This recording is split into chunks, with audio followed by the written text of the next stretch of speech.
pozdravljeni. Lepo, da ste si vzeli čas tudi v teh poznopopoldanskih urah. Sami veste, oziroma nekateri ste zapisali te dni v takih in drugačnih medijih o problemih, ki smo jih Mariborčani navedli, da so najbolj pereče. Čeprav smo načeloma predvidevali, da bi to naj bilo oživitev gospodarstva, pa smo ugotovili, da nas najbolj morijo ceste. Ceste, ki so za to zimo precej razcvetele, da ne samo zato, ampak s to posebej, zato ker je bila huda in s tem tudi njihovo čiščenje. In ravno zaradi tega se je meni zdelo zelo pomembno, da povabim tudi našega ministra, gospoda Černača, zato ker se spozna na to področje in da nam lahko kaj svetuje in tudi pove, kako lahko ceste najbolje spravimo v boljše stanje, kot pa jih imamo sedaj. Ja, hvala lepa, lepo zdrav tudi z moje strani. Sem zelo vesel, da sem lahko tukaj danes z dr. Andrejo Špernja, kandidatko za županjo. Iz več razlogov. Eden je gotovo ta, da gre za nov, svež obraz v politiki, gre za mladost, za svežino, seveda za osebo, ki vzbuja zaupanje že zaradi te hrabrosti, s katero je vstopila v kandidaturo. Gre pa seveda tudi za osebo, ki ne samo s sloganom, ampak tudi z načinom delovanja, ki ga je dokazala v svojem dosedanjem delu, deluje povezovalno, kar je zelo pomembno. Tako kot ceste povezujejo ljudi, tako je zelo pomembno, da tudi ljudje, ki upravljajo odgovorne naloge, delujejo povezovalno in s tem seveda ustvarjajo več možnosti in več energije za čim večji izkoristek kadrovskega potenciala, ki ga ima na voljo posamezna občina in celotna država. Ne samo prometna infrastruktura in ceste, gotovo je tudi gospodarstvo zelo pomembno in eno brez drugega seveda ne more funkcionirati. Iz tega razloga je ta infrastruktura zelo pomembna, ker zagotavlja neke normalne pogoje za odvijanje gospodarskih dejavnosti in ostalega. Je pa seveda tudi pomembna zaradi tega, da nam olajša potovanje iz točke A do točke B, da pri tem potovanju porabimo čim manj časa, da se na tej poti počutimo ugodno. Seveda pa vsi, kot davkoplačevalci, pričakujemo, da se te infrastrukturne povezave porabimo tudi čim manj denarja, da ga porabimo samo toliko, kot ga je nujno potrebno, da lahko to prometno infrastrukturo in omrežja zgradimo. Zdaj, v tem delu smo na ministrstvu v zadnjem letu dni naredili nekaj korakov, ne še vseh, še kar nekaj korakov čaka mojega naslednika ali naslednico, vendar so bili storjeni pomembni koraki, ki govorijo o tem, da je mogoče z danimi sredstvi zgraditi več, kot se je zgradilo v preteklosti. In nekaj podobnega velja tudi z lokalni oziroma mestni nivo.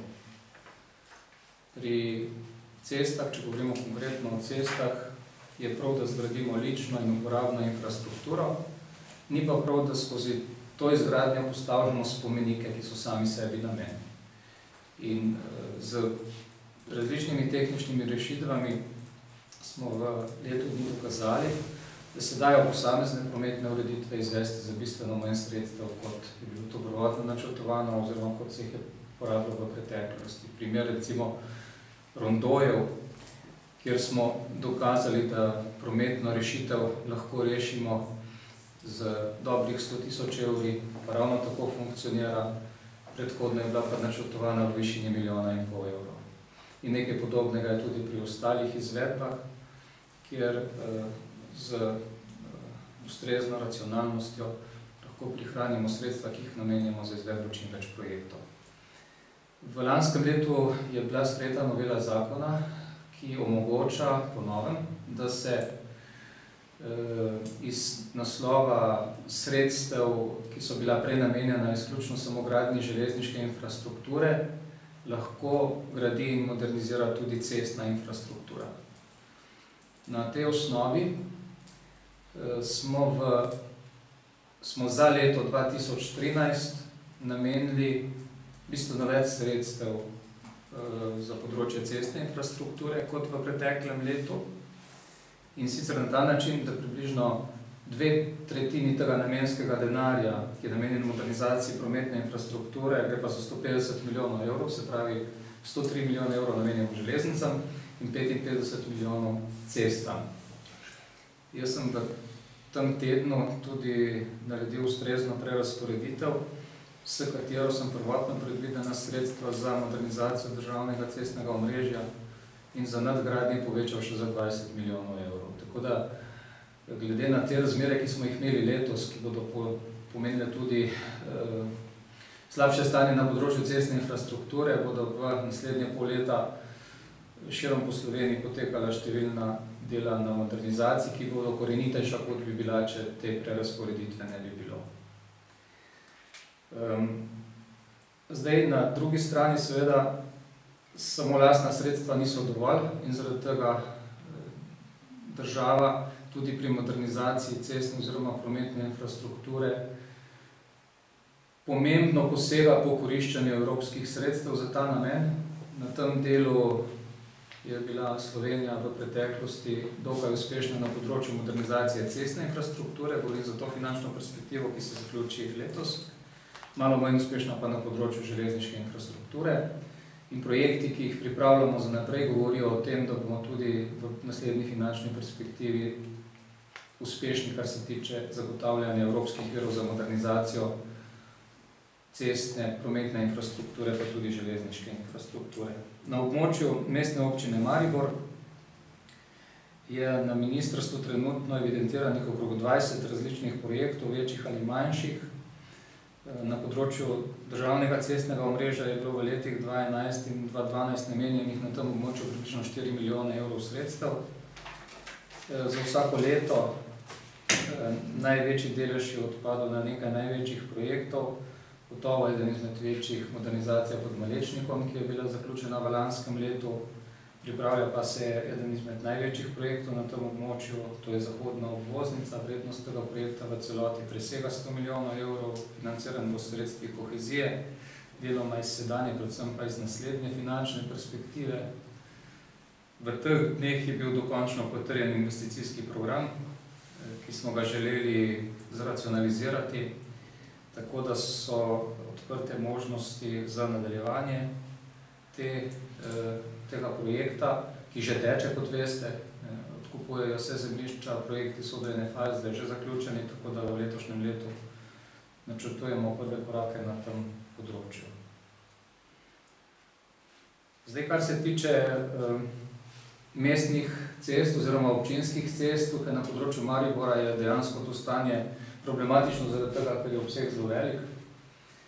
Vendar mislim, da tudi mesto, tako kot država, lahko en del teh sredstev koristi iz lastnih virov, se pravi iz proračuna, drugi del pa seveda tudi s pomočjo evropskih sredstev. To bo z moje strani že nekaj. Ja, jaz sem v bistvu tudi sama razmišljala, kako ceste najbolje obnoviti in prva taka zadeva je, da najprej moramo res prednostno pogledati, kaj občane nas najbolj, kje nas čevelj žuli, kaj nam je najbolj moteče in tako kot sem tudi v pogovoru z njimi ugotovila, ne samo po vaših raziskavah, da so ceste res pereč problem. Zdaj, kratkoročno se je treba pripraviti na črpanje evropskih sredstev, ravno finančna perspektiva, ki bo 2014 do 2020 omogočala prenovo infrastrukture, prenovo cest, ravno za iz tega področja regionalnega razvoja. Tako da tu je treba pripraviti dobre projekte, da bodo ti projekti imeli potem seveda tudi svoj zaključek, ne tako kot v Mariboru, marsikaterem projektu manjka konec. Druga zadeva, kjer pa vidim, da bi lahko recimo dobili nekaj sredstev, nekaj denarja, je pa iz premoženja mestne občine, ker sami veste, da je premoženje mestne občine približno 600 milijonov. In močno dvomim, da je vse to nujno potrebno za delovanje mesta in za delovanje služb. Zato okvirno ocenjujem približno, koliko bi v okviru 5% teh sredstev seveda lahko prodali, bi jih brez problema lahko dali potem za obnovo cest v infrastrukturo. Verjamem pa, da bi potem lahko celo zadevo obnovili, prenovili, imeli ceste spodobne mestu Maribor približno po letih. V plan si je seveda treba dati, ampak nekje med 5 in 10 leti, da bi res teh 750 kilometrov cest, ki so v mestni občini, to je zelo, zelo veliko, lahko dobili. To je tisto, kar lahko kot kandidatka za županjo v tem trenutku povem glede prenove cest.